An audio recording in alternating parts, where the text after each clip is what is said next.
तो जैसे ही movie start होती है हमें देखने के लिए मिलता है बीहड़ सा रेगिस्तान। वो जगह होती है अफगानिस्तान की कुनार प्रांत। आगे चल के हम लोग को झलक देखने के लिए मिलती है टोनी स्टार्क की, जो कि इन बीहड़ों में एक डील करने के लिए आया है और वो लिटरली बहुत ही ज्यादा बकचोदी करता है आर्मी ऑफिसर्स के साथ। और आगे चल के टोनी स्टार्क और उसकी पूरी फौज पर हमला हो जाता है और टोनी स्टार्क देखता है कि उसके ही बनाए गए हथियार से उसके साथ के लोगों को कैसे मारा जा रहा है और टोनी स्टार्क देखता है कि उसी के द्वारा बनाए गए हथियार से उसके ही लोगों को कैसे मारा जा रहा है। और कुछ देर बाद टोनी स्टार्क के बाजू में आकर एक मिसाइल गिरती है जिसमें लिखा होता है स्टार्क इंडस्ट्री, और उसके ब्लास्ट से टोनी स्टार्क बहुत बुरी तरह घायल हो जाता है। उसके चेस्ट वाले पार्ट में बहुत सारे मिसाइल के मटेरियल्स भी घुस जाते हैं। और आगे चल के जब टोनी स्टार्क की आंखें खुलती है तो वो देखता है कि वो अब कब्जे में है अफगानिस्तानी टेररिस्ट के अंडर में। फिर एकदम से कहानी स्टार्ट होती है 36 घंटे पहले से लास वेगास जगह में। फिर हमें टोनी स्टार्क के बारे में डिटेल्स में बताया जाता है। तो जो टोनी स्टार्क के डैड होते हैं जिनका नाम होता है हावर्ड स्टार्क, जो कि बहुत ही ज्यादा लेजेंडरी होते हैं और जो कि हथियार बनाने का काम करते थे। अपनी अक्लमंदी और तेज दिमाग की वजह से उन्होंने बहुत ही कम टाइम में पूरी दुनिया में नाम बना लिया था। यहाँ पर टोनी स्टार्क ने सिर्फ 4 साल की उम्र में एक सर्किट बोर्ड बना लिया था,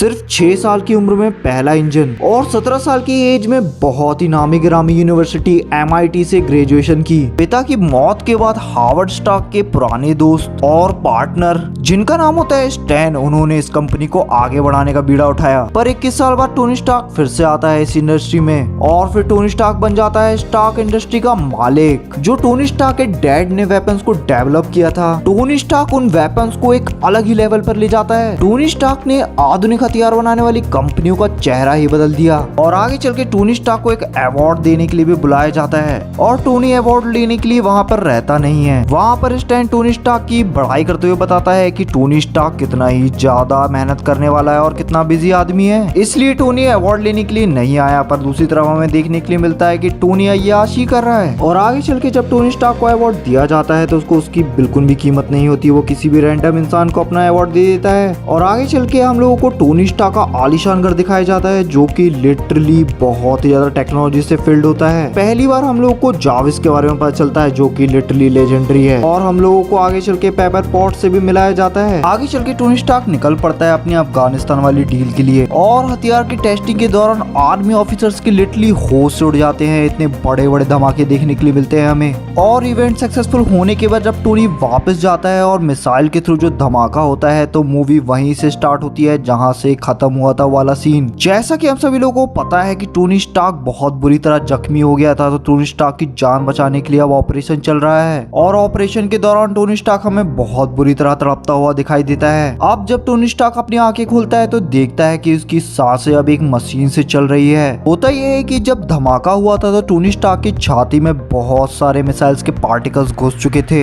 और धीरे धीरे करके वो सभी पार्टिकल्स उसके अंदरूनी भागों तक पहुंच रहे थे, खासकर हार्ट की तरफ। टोनी स्टार्क के चेस्ट पर जो मशीन लगाई जाती है वो एक इलेक्ट्रोमैग्नेटिक मशीन होती है जो कि पार्टिकल्स को अंदर वाले भागों तक जाने से रोकती है। टोनी स्टार्क अपने आप को एक साइंटिस्ट के साथ पाता है और देखता है कि वो अब आतंकवादियों के कब्जे में आ चुका है। और टोनी स्टार्क देखता है कि जो भी हथियार आतंकवादी यूज कर रहे हैं वो स्टार्क इंडस्ट्री के थ्रू ही बनाए गए हैं। टोनी स्टार्क जहां पर वो समझ रहा था कि ये जो हथियार बना रहा है वो दुनिया में शांति लाने वाले हैं, बट होता है इसका पूरा उल्टा। आतंकवादी खुद ही टोनी स्टार्क को मौत का सौदागर कहते हैं। अब उन सभी आतंकवादियों को वो जेरिको मिसाइल चाहिए जिसके लिए टोनी स्टार्क अफगानिस्तान डील के लिए आया था। टोनी स्टार्क के मना करने के बाद उसको बहुत ही बुरी तरह से टॉर्चर किया जाता है और जब टोनी स्टार्क को बाहर लाया जाता है ये जानने के लिए वो मिसाइल बनाने के लिए तैयार है कि नहीं, वो देखता है कि पूरा का पूरा गोडाउन उसी के हथियारों से भरा पड़ा है और आतंकवादी उससे बोलते हैं कि जेरिको मिसाइल बनाने के लिए जो भी पार्ट्स चाहिए वो उनके पास पहले से ही हैं और जब टोनी स्टार्क उन सभी मिसाइलों को बना देगा तो उसको वो फ्री कर देंगे,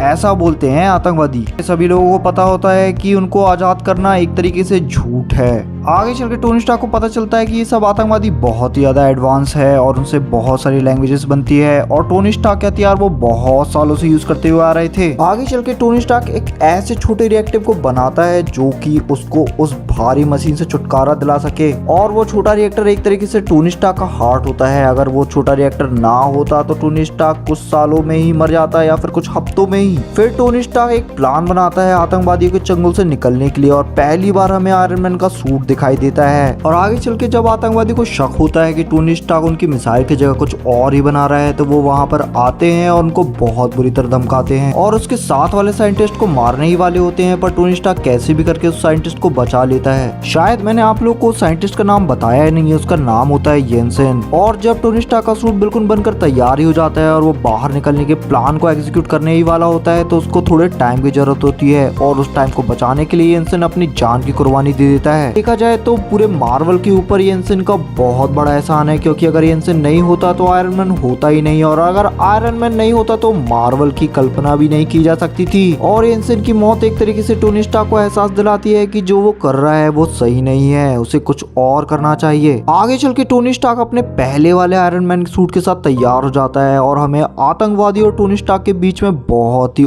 ऑसम फाइट देखने के लिए मिलती है। और बहुत ही ज्यादा जद्दोजहद करने के बाद टोनी स्टार्क उन आतंकवादियों के चंगुल से बच जाता है और फिर फाइनली जाकर टोनी स्टार्क को यूएस मिलिट्री मिल ही जाती है। और जैसे ही टोनी स्टार्क वापस यूएस से आता है तो सबसे पहले बोलता है कि मुझे कहीं हॉस्पिटल नहीं जाना, पहला उसको करना है कि वो चीज बर्गर खाएगा और दूसरा उसे प्रेस कॉन्फ्रेंस करना है। टोनी स्टार्क के साथ इतनी खतरनाक चीजें हो चुकी है, फिर भी बंदा बिल्कुल ही कूल रहता है। और प्रेस कॉन्फ्रेंस में टोनी स्टार्क बताता है कि जो वो हथियार बना रहा है उसने उन्हीं हथियारों से खुद के लोगों को मरते हुए देखा है। वो अपने फादर के काम पर सवाल उठाता है जिन्होंने इस स्टार्क इंडस्ट्री को बनाया था। बट टोनी स्टार्क उन सब चीजों को देखने के बाद उन चीजों को रिपीट नहीं करना चाहता और वो स्टार्क इंडस्ट्री के वेपन मैन्युफैक्चरिंग डिवीजन को बंद करने का ऐलान करता है। आगे चल के स्टैन बिल्कुल पागल सा हो जाता है और वो टोनी स्टार्क को बोलता है कि स्टार्क इंडस्ट्री की कमान उसको सौंप दी जाए जैसे उसके पिता के टाइम पर थी। और पूरा का पूरा स्टॉक एक्सचेंज बहुत बुरी तरह डूब चुका है टोनी स्टार्क का। अब टोनी स्टार्क अपने रिएक्टर को अपग्रेड करता है। जब पेपर पॉट उस रिएक्टर को चेंज कर ही रही होती है तो टोनी स्टार्क को लिटरली हार्ट अटैक आने ही वाला होता है और पहली बार टोनी स्टार्क और पेपर पॉट के बीच में एक कनेक्शन सा दिखाया जाता है। और आगे चल के टोनी स्टार्क रूडी से बात करता है एक बड़े प्रोडक्ट के बारे में, जहाँ पर रूडी उसको मना कर देता है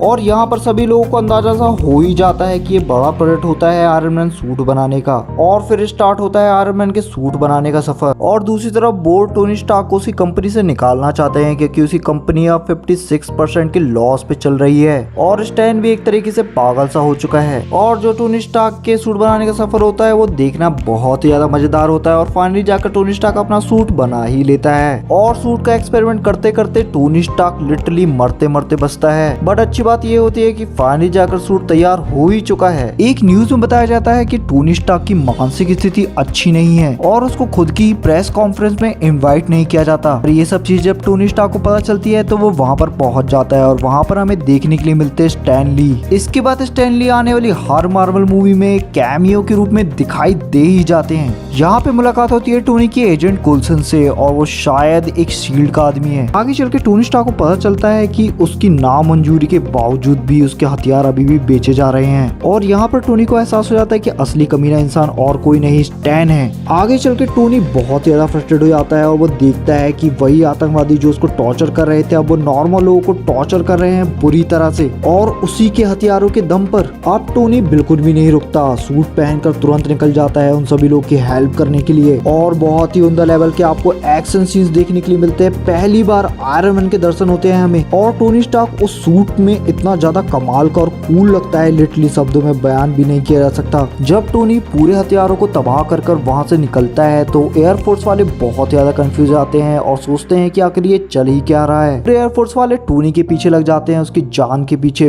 बहुत बुरी तरह हमला करते हैं उसके ऊपर और रूडी बहुत ही ज्यादा शॉक हो जाता है जब उसको पता चलता है कि इन सभी चीजों के पीछे टोनी है, उस सूट के अंदर टोनी है। आगे चल के जब प्लेन क्रैश हो जाता है और उसमें से जो पायलट निकलता है उसका पैराशूट खुलता नहीं है, टोनी खुद जाकर उसकी हेल्प करता है पैराशूट खोलने में और फिर रूडी प्रेस कॉन्फ्रेंस में सबको संभाल लेता है। फाइनली टोनी घर आता है और पेपर पॉट जब उसे सूट निकालते हुए देखती है तो वो बहुत ही ज्यादा कंफ्यूज हो जाती है कि आखिर चल ही क्या रहा है, क्योंकि उस सूट में बहुत ही ज्यादा गोलियों के निशान होते हैं। फाइनली जाकर हमें पता चल जाता है कि असली विलन कौन है, वो होता है स्टैन, क्योंकि आगे आने वाले सीन में हमें दिखाई देता है कि वो आतंकवादियों से बात करता है कि उन लोगों को टोनी को पहले ही मार देना चाहिए था। पर यहाँ पर स्टैन गेम खेलता है और पूरे आतंकवादियों को मारने के बाद वहाँ से सूट लेकर भी चले जाता है। आगे चल के टोनी पेपर को बोलता है कि जितनी भी कालाबाजारी हुई है पूरे हथियारों की, उन सभी जानकारियों को एक पेन ड्राइव पर लेकर आए। पहले पेपर मानती नहीं पर बाद में मान जाती है और यहाँ पर पेपर को भी पता चल जाता है डेटा निकालते टाइम कि इन सभी चीजों के पीछे जो हाथ था वो था स्टैन का। और डेटा निकालते टाइम एक तरीके से पेपर बच ही जाती है क्योंकि स्टैन वहाँ पर मौजूद होता है। और फिर स्टैन टोनी को रास्ते से हटाने के लिए उसके घर पर आता है और एक डिवाइस के थ्रू उसको पैरालाइज कर देता है। पैरालाइज करने के बाद वो उसके अंदर से रिएक्टर निकालता है और टोनी लिटरली मरते मरते बच ही जाता है। जैसा कि स्टैन ने टोनी जैसा सूट बना लिया था, उसमें रिएक्टर की कमी थी, अब उसको रिएक्टर भी मिल चुका है। वो उसमें फिट करके उसमें जान डाल देता है। और जब पेपर स्टैन को गिरफ्तार करने के लिए आती है एजेंट्स के साथ, वहां पर स्टैन पहले से ही तैयार होता है उस सूट्स के साथ। सूट टोनी के सूट से काफी ज्यादा बड़ा होता है और काफी ज्यादा पावरफुल, और तुरंत ही फाइट स्टार्ट हो जाती है टोनी और स्टैन के बीच में। टोनी का भी वाला सूट जो होता है वो पुराने रिएक्टर पर चल रहा है जो कि इस सूट के लिए नहीं बनाया गया था, और उसमें से 48% बैटरी होती है और धीरे धीरे घटकर 19% में चली जाती है वो। और उसी सूट की मदद से वो फाइट करता हुआ दिखाई देता है